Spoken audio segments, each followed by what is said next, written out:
how to contact KFC customer support.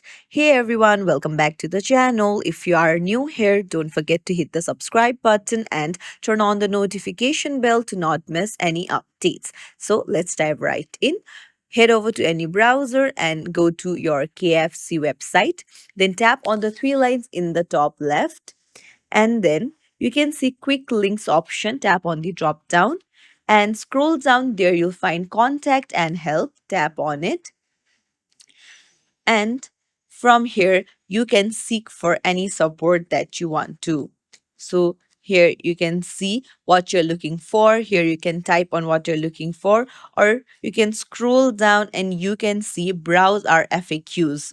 So you can tap on take me there, and now it will show you different categories for your FAQ. So it is if it is regarding delivery, then you can tap on it, and then you can just tap on the question, and then it will show you your help article.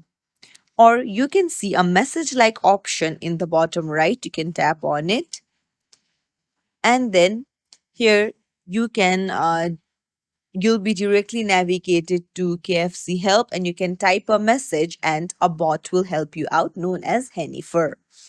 You can also attach files, photos to make it more detailed. So that's it. If you found this tutorial helpful, don't forget to like the video and subscribe to our channel for more tips and tricks. Thank you for watching.